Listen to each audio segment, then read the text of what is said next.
Okay, so the frame's back on the ground. I just had to finish up welding a few more spots. But this is the frame. The axle's been taken off again for the last time, and I'm not going to put it back on until I've painted the frame with its first coat. But yeah, so I know this video is going to be labeled the axle and suspension, and this will be part 2 of the axle and suspension video series. But really, this video is going to be mostly framework, right? But it's just going to be kind of finishing up, mounting the axle, and also the finishing touches on the frame that were waiting for the axle to be mounted so that I could complete those.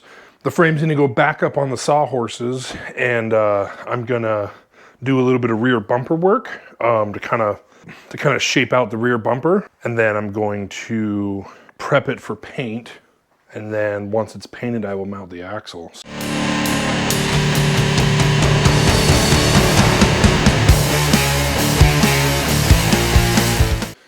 So I need to change into my work shirt.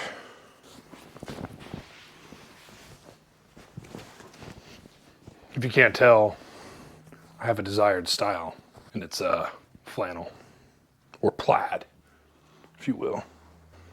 90% of my shirts are plaid shirts. Love me some plaid.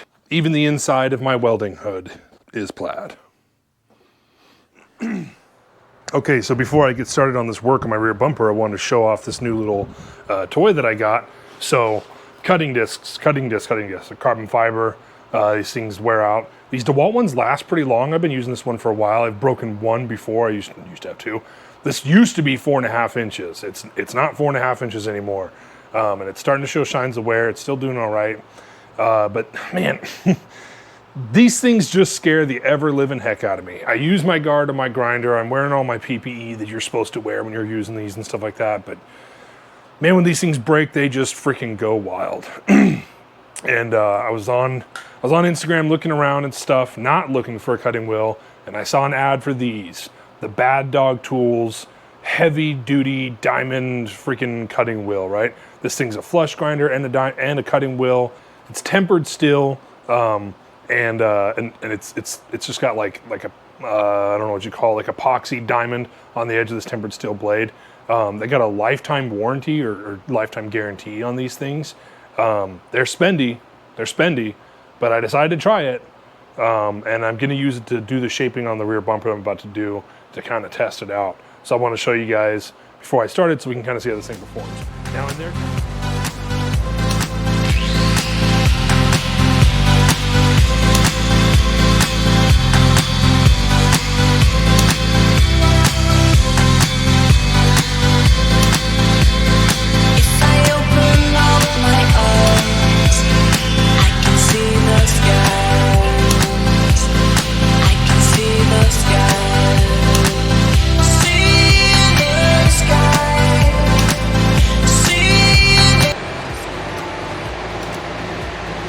I might have just burned out my grinder.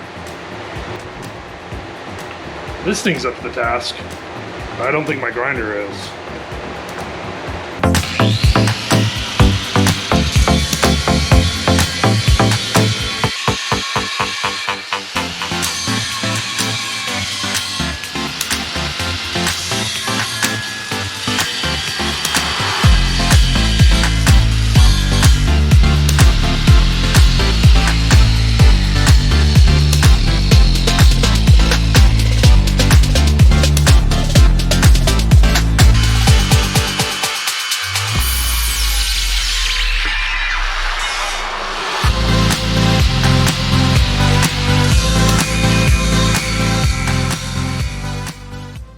As you can see on the first one, I cut it completely off, right? And I actually didn't mean to do that, but here's the piece that'll go back on. So I'll just weld this back on there, and then to cap it off, and my glove can stop getting stuck in it. Holy smokes! So I'll just weld it back on there like that and cap it off down at the bottom there. But what I meant to do was this right here, and then I can just take this and bend it down and then just weld it around these edges right there, and it'll probably look a little bit cleaner. Either way, with a bit of grinding, it'll all be the same. I'm actually going to cut up into that a little bit more so that this folds very easily. Scored it across the top there.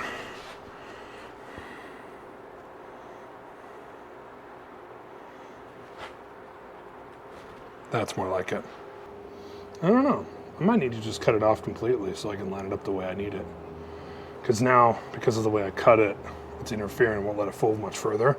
And if I keep folding over that, it'll manipulate this right here and won't be a clean fold. So maybe to make things all equal, like they're on the other side, I might just actually just cut this off all the way. Or since I have it here now, I can probably just snap it off.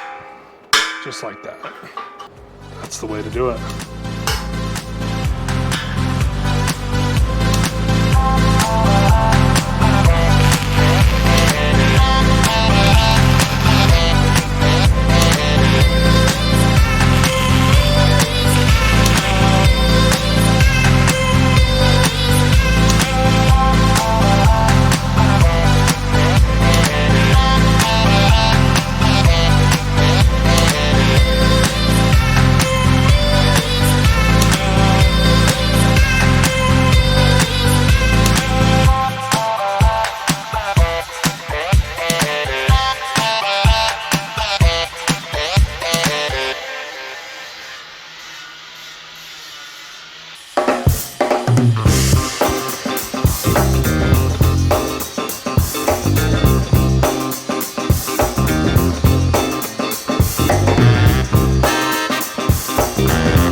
So in review, this Bad Dog tempered steel cutting disc, right? You can also grind, it's a flush grinder as well.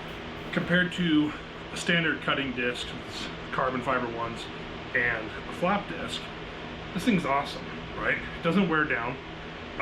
It does take a little bit longer to cut through this steel. It does take a little bit longer, but it makes clean cuts, and if you kind of go wonky with it or something like that, it's okay, it can take that, you know what I mean? So I like it, definitely gonna keep this, definitely recommend one. For shaping and grinding, I ground down part of this with this, and then I put on, this is just a Harbor Freight flat disc. I put this thing back on to kind of finish it up. I will say this, the flap disc makes quicker work of this process. So as far as grinding goes, I'm gonna go with the flap disc over this. However, the fact that you can grind and cut with the same disc makes it super nice when you're making a cut and you need to clean something up. You don't gotta switch wheels or switch grinders. You can make your cut and then you can literally grind up and clean up your edge. So this thing, awesome, absolutely worth the money, but it's not gonna work through material as fast as, you know, these classical discs. So you make the choice. I like this thing. I'm glad I bought it, but I also like my flap discs. Just so you can kind of see the work here, I haven't welded the bottom of it yet, but just capping off the rear bumper here. So I cut it at a 45 and then straight down the 3-inch mark. So there's one side. One other thing to take into consideration with this tempered steel disc is that it is much louder. I kind of something to think about, I guess. Not something that I was really considering, but I kind of noticed when I put the flap disc back on, the flap disc is much quieter than this thing is. This thing really rings out. So I don't know. That's not something I particularly care about, but I figured I'd share. Okay, so what I'm going to start doing now is not really much else to do at this point on this frame, but I'm going to start prepping it for paint. And you might have seen that I have my wheels and tires ready to go. So then I just need to put the hubs on the axles and then put the tires on, and I can flip this thing over and move on to the next step in this process. So here we go.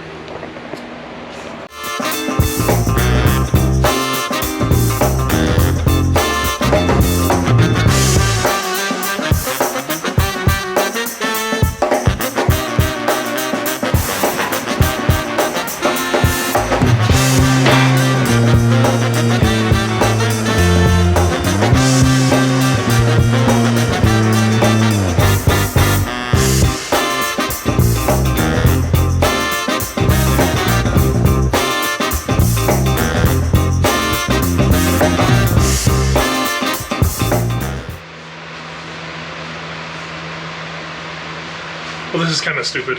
I was just about to, I'll show you the paint that I'm using. Using the Rust-Oleum 2-in-1 Reform and Seal. Self-etching primer in there, paints over rust and stuff like that. Clean this up really well. Use acetone to go over it. But I made one fatal mistake.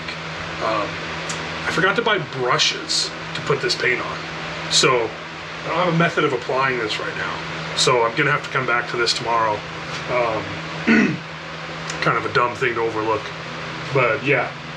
So it's clean, it's ready to paint. Before I paint it tomorrow, I'll go over it one more time with the acetone, make sure that it's all cleaned up, and then, you know, we'll apply the layer paint to this, and also the shock mount tabs on the axle itself.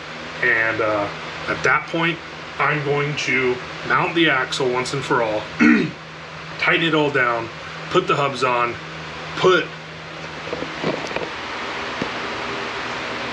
those big 32-inch tires, BF Goodrich. I'll put those big BF Goodrich tires on and put this thing up on its own 2 feet. Once that's done, I really don't know what next step I'm gonna take. I might do the wiring next. I might start doing the box next or something like that, but that's gonna be a huge milestone for me to get this thing up on its own feet. I'm gonna be able to measure it next to the Jeep to see how much of a drop I need to get for my hitch receiver, and get that stuff on order and stuff. So that's the goal. The goal is to get this thing on its own wheels, and then I can call it a trailer. Hey, if you've been following this series, or you're just jumping into the series, I want to say thanks for watching this video. The next one will be probably the hubs and the tires, and setting that up and getting this thing up on its own 2 feet for the first time. That'll probably be the next video.